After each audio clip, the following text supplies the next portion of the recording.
El alquimista. Prefacio. Es importante advertir que El alquimista es un libro simbólico, a diferencia de El peregrino de Compostela, Diario de un mago, que fue un trabajo descriptivo. Durante 11 años de mi vida estudié alquimia. La simple idea de transformar metales en oro o de descubrir el elixir de la larga vida ya era suficientemente fascinante como para atraer a cualquiera que se iniciara en magia.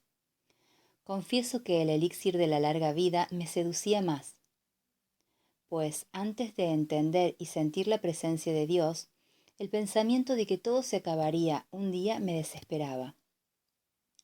De manera que, al enterarme de la posibilidad de conseguir un líquido capaz de prolongar muchos años mi existencia, resolví dedicarme en cuerpo y alma a su fabricación.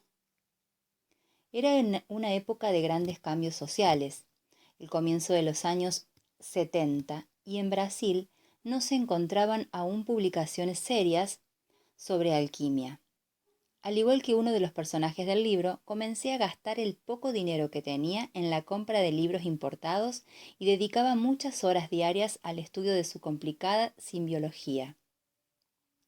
Intenté ponerme en contacto con 2 o 3 personas en Río de Janeiro que se dedicaban seriamente a la gran obra, y rehusaron recibirme. Conocí también muchas otras que se decían alquimistas, poseían sus laboratorios y prometían enseñarme los secretos del arte a cambio de verdaderas fortunas. Hoy me doy cuenta de que en realidad no sabían nada de lo que pretendían enseñarme. A pesar de toda mi dedicación, los resultados eran absolutamente nulos.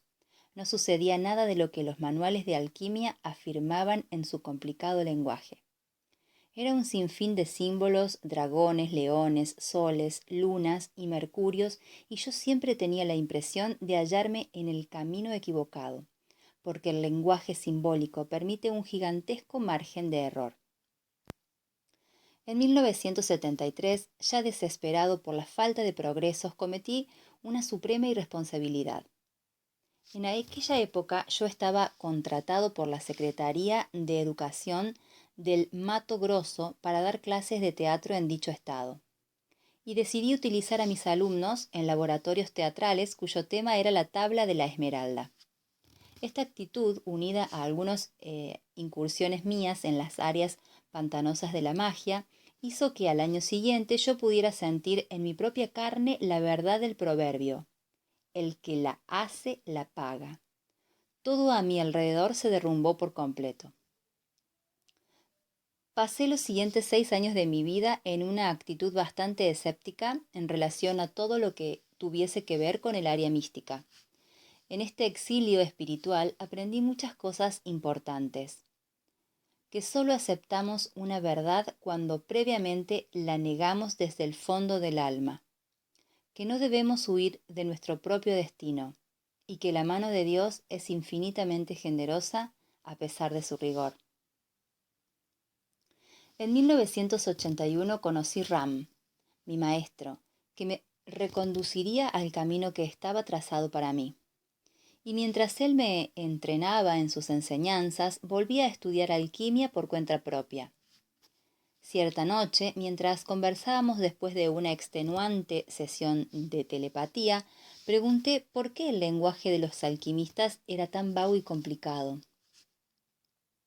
Existen 3 tipos de alquimistas, dijo mi maestro: aquellos que son imprecisos porque no saben de lo que están hablando, aquellos que lo son porque saben de lo que están hablando, pero también saben que el lenguaje de la alquimia es un lenguaje dirigido al corazón y no a la razón.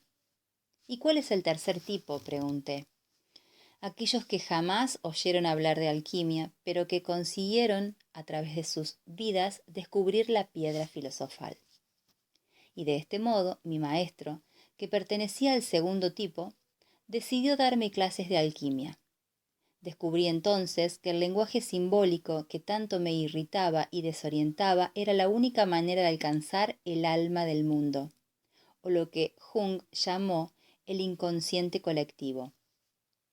Descubrí la leyenda personal y las señales de Dios, verdades que mi raciocinio intelectual se negaba a aceptar a causa de su simplicidad.